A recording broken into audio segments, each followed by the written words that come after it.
Have you ever felt like life has turned upside down, and everything you've built suddenly crumbles before your eyes? In this video, I'll share what life has taught me in the toughest moments and how you too can find strength, wisdom, and peace even when all seems lost. If you're over 60, you've likely faced losses, disappointments, and fresh starts that left deep scars. But what no one may have told you is that those scars can become sources of light, and that sometimes it's in the midst of chaos that we find our true purpose. Today, I don't bring ready-made answers. I bring real-life experiences, and perhaps by hearing what I learned when everything went wrong, you'll see yourself and discover that there's still so much to live, to feel, and to begin again. Shall we walk this path together? Pride brought me down. Humility lifted me up. For many years, I believed that handling everything on my own was like wearing an invisible medal. I was the one who fixed things, who held everything together, who never admitted exhaustion. The provider, the strong man of the house. And the more life demanded of me, the harder I became inside, afraid of appearing weak. I mistook responsibility for rigidity and pride for dignity. I thought asking for help was a sign of weakness, of defeat. That admitting I didn't know what to do was something a grown man, a family man, could never do. I stayed silent many times when I wanted to scream, and I smiled on the outside while inside I was drowning. But life has its own way of teaching us. A firm, direct way, sometimes cruel. It doesn't ask for permission when it wants to show us we're on the wrong path. It just barges in, turns everything upside down, and forces us to see what we've been avoiding. That's how it was for me. What seemed like just a rough patch became a full-blown storm.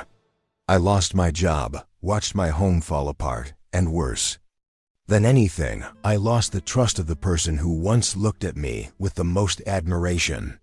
That hurt more than any physical blow. It was as if life had brought me to my knees, forcing me to look at the ground and realize that behind all that, pride was an overwhelming loneliness. Then, something inside me broke, but not in a destructive way. It was a necessary breaking. A space opened up for a new light to enter, humility. And for the first time, I understood what that truly meant. It wasn't about belittling myself or shrinking before others. It was about recognizing that I wasn't invincible, that I needed help, that there was wisdom in admitting, I don't know, I was wrong, I need you. From that point on, my life began to change, not magically, not overnight, but like a seed that, once touching the soil, starts to open. It was by opening up to others that I was heard again. It was by accepting advice that I began to grow. And it was by reaching out that I realized how many hands were already there, ready to help, just waiting for me to have the courage to ask. Humility made me look into my children's eyes with more tenderness. It made me listen more deeply to my wife. It made me embrace my own mistakes as part of my journey. And above all, it made me understand that dignity has nothing to do with pride. That true strength is having the courage to be human. To have the courage to fall and start over, even when afraid, even when exhausted, even when judged. Today, if there's one thing I can say with certainty, it's that pride pushed people away. Humility brought me back to them. And when you reach a certain age, you realize nothing is more precious than this. Having someone to rely on, someone to cry with, and the courage to be who we truly are. No masks, no pretenses, just an open heart. Because in the end, that's what sustains us, not what we try to appear to be to the world. Silence taught me what no words ever could. After everything fell apart, I entered a time I had never experienced before, the time of silence. Not the brief silence between conversations. I'm talking about the kind that lasts for days, weeks, and seems to echo inside you. At first, it hurt. It was heavy, uncomfortable, almost deafening. The phone stopped ringing. No one knocked on the door. Friends disappeared. Even the neighbors, who always had something to say before, now passed me by with a distant nod, as if they didn't know what to say. It was as if the world had gone mute, and in a way, so had I thought this silence wasn't just outside. It was inside. Me too. I no longer knew what to think. I tried to figure out where everything had gone wrong, but the answers wouldn't come. And then, in the midst of that echoing loneliness, I noticed something strange. For the first time I was listening. To my own heart, not the physical one, beating in my chest, but the other one, the one that whispers, that feels, that begs for attention. And it was tired, wounded, forgotten. I began to realize that I had spent my whole life running from silence, filling my days with noise, obligations, responsibilities, and too many opinions. Always someone telling me what I should or shouldn't do, what was right or wrong. But in that moment of collapse, all those voices vanished, and only the most important one remained. Mine. The one I had ignored for years. The one that knew what hurt, what I was missing, what I truly needed to rebuild myself. That's when silence, which had felt like punishment, revealed itself as a teacher. I learned that it doesn't come to isolate us, but to purify us. That it isn't emptiness, it's space. A sacred space where we can finally hear what the noise of life has always drowned out. In silence, I understood that some pains don't need to be explained, only felt. That some answers don't come from outside, but from within. And that often, what we search for in others can only be found when we pause, breathe, and listen. With an open heart, I started walking more slowly, without headphones. I began drinking my coffee while looking out the window instead of rushing to check social media. I sat with myself, unhurried, and realized how many emotions had been stored away, suffocated. I cried. I smiled. I remembered old things. I forgave myself, and I forgave others too in silence. No letters, no speeches. Just the simple act of letting go. Today, if I could give one piece of advice to someone going through a hard time, I'd say, don't run from silence. It's frightening at first, because we're used to living surrounded by noise. But it's in that quiet space that the heart speaks, and it always has something important to say. We just need the courage to listen. Silence taught me that I don't need to fill every moment with words. That comfort can come from a glance, a presence, simply being together. It taught me to cherish time with the people I love, not for what we say, but for what we feel. It taught me that healing often begins when words end, and love reveals itself in the silence of someone who stays, even when they don't know what to say. Because deep down, that's where the soul rests. And that's where it is reborn. The people who hurt me the most also taught me the most. It's strange to think about, but now I can look back and say, with a peace that took a long time to arrive, the people who hurt me the most were also the ones who taught me the most. At the time, I couldn't see past the pain, the betrayal, the lies, the abandonment. It all felt unbearably unfair. It hurt because I had trusted them, because I expected from them what I would have given.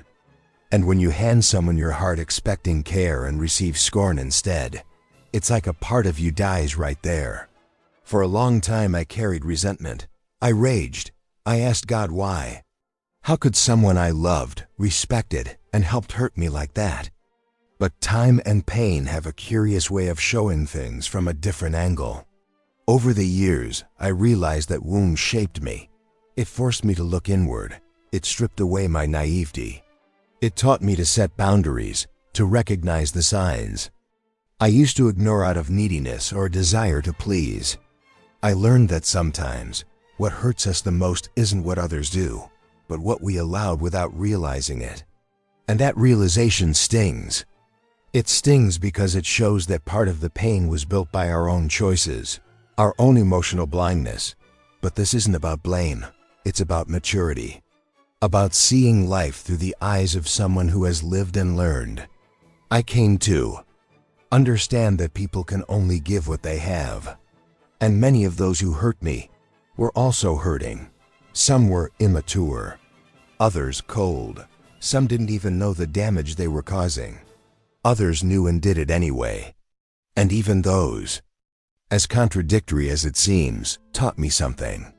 They taught me not to stay silent, not to shrink myself to fit into someone else's world. They taught me the value of protecting myself without hardening my heart. With time, I let the resentment go. Not because they deserved forgiveness, but because I deserved peace. Holding on to bitterness is like walking with a pebble in your shoe. Every day you get used to the pain, but it still hurts.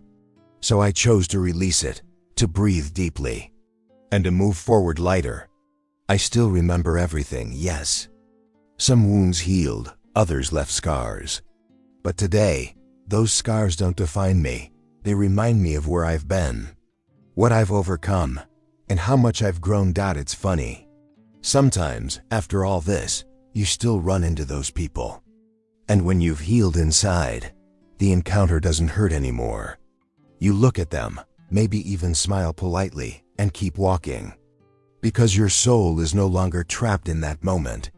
And that's when you realize you've won, not because you forgot, but because you rose above it.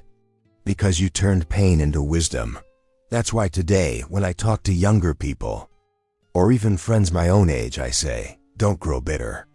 People will hurt you, yes, but you decide what to do with that pain. You can shut yourself off from the world, or you can grow from it. I chose to grow, and that's why I walk in peace. Because even from the wound, life was able to make a flower bloom. Losing everything taught me what truly matters. We spend our whole lives chasing things, a house, a new car, a hefty savings account, stability for our kids, recognition at work, respect from society. And for many years, I thought that was what defined a successful life. I took pride in every achievement, and I don't blame myself for that. It's natural. But we only understand the real value of things when they're taken from us. And it was precisely when I lost everything that I realized how distracted I had been from what truly matters. When I say I lost everything, I mean it. I watched money slip through my fingers as unexpected debts piled up. I saw my car repossessed. I had to sell the house where my children grew up, every room filled with memories. But you know what hurt the most? It wasn't the material losses. It was realizing how absent I had been from myself. I had become someone who revolved around work, appearances, and future plans, while forgetting to live in the present. I forgot to truly be there for the people I loved. My wife would look at me, and I could no longer read her eyes. My children grew up, and I missed the little details. I was there, but it was like IWSN single quotes D. In the moment of loss, you sit down, and everything solid crumbles. What's left? What was never bought? A hug from someone who chose to stay, even when you had nothing left. A genuine smile from someone who knows you beyond appearances. A cup of coffee made with care, even on the hardest days. What remains is the essential. And only then do you understand, life isn't in things. Life is in relationships, in simple gestures, in shared silences. That's when I stopped running. I started walking, observing. I began sitting on the porch just to watch the sunset, something I hadn't done in decades. I started listening to my wife's stories with attention, like when we were dating. I learned to value long conversations with my kids, even when they talked about things I barely understood. And I realized all they wanted was for me to be there. Present, whole, not with a full wallet, but with an open heart. Losing everything was the greatest pain I've ever felt, but it was also life's greatest gift in disguise. Because it stripped away everything fleeting, so I could see what was eternal. Today, I live with much less materially. But I've never felt so complete inside. I've never had such deep conversations, such real connections, such peaceful nights of sleep. The truth is, life has a strange way of showing us what matters. Sometimes it needs to empty us from the outside, so we can fill up on the inside. And if you're going through a loss right now, financial, emotional, even health, just breathe, look around, see what's still there. Maybe you'll find that, in the midst of pain, there's still so much love, so much life, so much beauty waiting to be lived. And that no one can take from you. Pain broke me, but the breaking shaped me. Pain is one of those subjects we avoid. No one likes to talk about it, and when we feel it, we try to hide it, mask it, pretend everything's fine. I did that for a long time. Whenever something hurt me, I hardened, swallowed my tears, pretended it didn't hurt that much. But the truth is, it did hurt. More than I ever thought I could bear. Pain hit me hardest when I lost trust in myself. When I looked in the mirror and no longer recognized who I was. It broke me when I watched my dreams collapse and realized time doesn't rewind. It broke me when people I loved left, some by choice, others by life's design. It broke me when I understood some stories would never have a happy ending, at least not the way I'd hoped. But it was in that breaking, precisely in that breaking, that I was rebuilt. Because when everything is too intact, we think we don't need to change, that everything is fine as it is. Pain, no matter how harsh, has the power to crack open what was once rigid. And through those cracks, light begins to seep in. A light that reveals what was hidden, fears, guilt, old desires, parts of ourselves that life's rush left behind. I learned that pain has layers.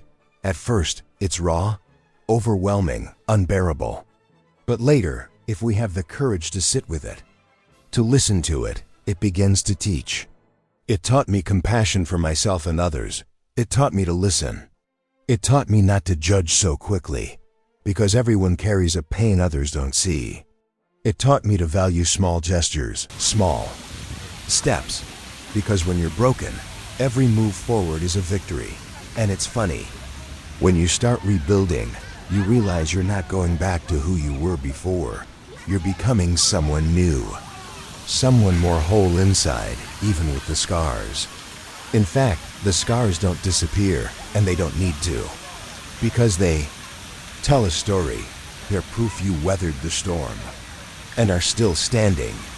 They're proof you had reasons to give up and didn't. Over time, I realized I was no longer the same man I once was. I was more sensitive, more attentive, more present. And that didn't make me weak, quite the opposite. It made me strong in a way no one sees from the outside, but that shines within. Strong because I've seen rock bottom, and I learned it's not the end, it's where you start climbing again. And climbing, even slowly, is an act of courage. Pain broke me, yes. But that breaking shaped me. It shaped a new way of seeing life. A new way of loving, forgiving, starting over. Today, I'm no longer in a hurry to get over it. I respect the timing of my pain. And when it returns, because sometimes it does, I know it's not weakness. It's part of being alive, of being human, of having a heart that feels. If you're out there, feeling like life has broken you, just breathe. Don't rush to glue the pieces back together. Let yourself feel. Because in the midst of pain, you're being shaped. And believe me, you'll come out of this stronger, wiser, truer. And one day, like me, you'll look back and realize it was the pain that showed you the way back to yourself. Time doesn't heal everything, but it teaches you to live with the scars. For a long time I heard the phrase, time heals all wounds. And for many years, I believed it. I repeated it like a comfort, as if the passing days alone could erase the pain. But today, with the maturity that only years bring, I say with sincerity, time doesn't heal everything. It soothes, it teaches, it transforms, but healing in the sense of erasing, of making the pain disappear. No, some pains remain. Some longings stay alive even after decades. Some regrets still surface in the quiet nights when we lay our heads on the pillow and revisit life with an open heart. But listen, this isn't a bad thing, on the contrary. It's part of what makes us human. Scars aren't signs of weakness. They're marks of survival. And time, with its silent wisdom, teaches us exactly that. How to live well even with healed wounds. How to walk even with a limp. How to smile even while carrying stories that ache inside. Time doesn't give back what we've lost, but it shows. U.S. that, despite the loss, there's still so much to live for. And that is a tremendous gift. Over the years, I've learned to respect my old pains. Not as something that chains me to the past, but as part of my journey. Every grudge overcome, every farewell faced, every mistake made, all of it shaped me. Of course, there are things I wish I'd done differently. Words I should have said. Others I should never have spoken. But there's no going back. Time doesn't give us that chance. What it offers, patiently, is the opportunity to make peace with the past. To understand that, even with all its imperfections, life was and still is precious. Today, I no longer expect the pain to disappear. I welcome it as part of who I am. When a memory surfaces, I let it stay. I sit with it, listen to what it has to say, and then let it go. Because I've learned that pain, when truly felt, turns into wisdom. That longing, when embraced, becomes a tribute. And that even absence can become presence. When we learn to remember with love instead of suffering, time has taught me to love more calmly, to speak more tenderly, to not waste time on petty grudges, meaningless arguments, or things that won't matter tomorrow. It's taught me that sometimes the most valuable things aren't what I can still achieve, but what I've already lived. The look in a grandchild's eyes, the hand of an old friend, the smell of coffee on a rainy afternoon. Simple things, but full of meaning. And you, listening to me now, maybe you carry your own scars too. Maybe you have wounds that never fully closed. I understand. We all do, but that doesn't mean life has lost its brightness. It just means you have a story. That you're someone who has lived, loved, lost, fought, and is still here standing, firm with a heart full of memories. And that is something beautiful. Time may not heal everything, but it teaches us to live lightly, even while carrying weight. And when we learn that, we realize that being happy doesn't mean never feeling pain. It means finding peace even amid the scars. It means knowing there's still beauty, even after everything. And that as long as there's life, there's always room for a new beginning. When everything went wrong, God remained right. There was a moment in my life when everything went wrong at once. It was like a heavy cloud had settled over me, and everything I tried only made me sink deeper. I asked myself, has God forgotten me? I looked up at the sky in silence, waiting for a sign, an answer, some relief. But what came was only more silence. And it was in that silence that I began to understand something that completely changed how I see faith. Because when everything is going well, it's easy to believe. It's easy to give thanks, to smile, to feel blessed. But when life pulls the ground from under you, when your heart shatters, when loneliness knocks at your door, that's when faith is truly tested. And I confess, I faltered.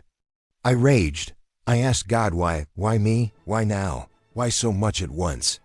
But instead of immediate answers, what I received was a silent invitation to trust. It was as if God was saying, I know what I'm doing, just wait, just walk. And walk is what I did, in the dark, without a map, without certainty. But I kept going. And as the days passed, something inside me began to shift. I realized God hadn't abandoned me. He had been with me the whole time. Even when I couldn't see him, he was in the small bursts of strength that came when I thought I couldn't go on. He was in the unexpected visit of a friend, in it falling apart. And yet, I'm still standing. With time I saw doors open where there were once only walls. I saw new beginnings bloom in what seemed like barren land. I saw forgiveness grow where there was only resentment. And I realized that what I thought was the end was actually the beginning of a new version of myself, stronger, calmer, more connected to what truly matters. The faith I discovered in this process isn't made of easy promises. It's made of surrender, of silence, of presence. It's not the kind of faith that waits for everything to go right before believing. It's the faith that keeps believing even when everything seems wrong. And that, to me, was God's greatest gift. Today, I no longer ask Him to take away all my pain. I ask Him to teach me how to walk through it with dignity. I don't ask to never fall. I ask for the strength to always get back up. Because I've learned that true faith isn't the kind that demands miracles, but the kind that sees the miracle, hidden in the simplicity of ordinary days, in the bread that never runs out, in the tight embrace of those who stayed, in the heart that, despite everything, keeps beating with hope. So if you're going through a hard time and feel like God is far away, know this: He is there. Maybe in silence, maybe just watching your process, but He is there. And sometimes, the greatest miracle He performs is giving us peace even when nothing has changed on the outside. Faith, in the end, doesn't just transform reality, it transforms who we are. And that's what God did for me when everything went wrong. He didn't fix me from the outside, He remade me from within. If you've listened this far, perhaps it's because, just like me, you've also had moments when everything fell apart. When the ground disappeared beneath you and life seemed to lose all meaning. Maybe you're going through that right now. And if you are, breathe. Because the pain you feel today is not the end of your story. I've learned, with every loss, every fall, every silence, that life never abandons us. It simply changes its tone, its rhythm, its setting. And what seems like the end is often just the beginning of a stronger, calmer, truer version of who we are. Don't wait for everything to be okay to find peace. Find peace now, even in the middle of the mess, even with open scars, even with doubts in your heart. Because life doesn't need to be perfect to be worth living. And you don't need to be whole to start over. Just take one step, then another, and trust that the path reveals itself to those who keep walking. If this message touched your heart, don't keep it to yourself. Someone out there, someone you might not even expect, needs to hear these same words. Share this video with someone you love, a friend, a family member, someone who's been downcast, someone who feels alone. And if you want to keep receiving messages that speak straight to the soul, that embrace, comfort, and help you see life with new eyes, subscribe to the channel. Right now, here, every video is made with care, with truth, and with the sincere desire to help you live with more lightness, more faith, and more meaning. Because pain is part of life, yes. But it's not everything. Because age comes, yes. But with it comes a wisdom that nothing and no one can take from you. And because even when everything goes wrong, you can still choose to live your best. Thank you for being here. Your story isn't over yet. And maybe, just maybe, it's only just beginning. See you in the next video.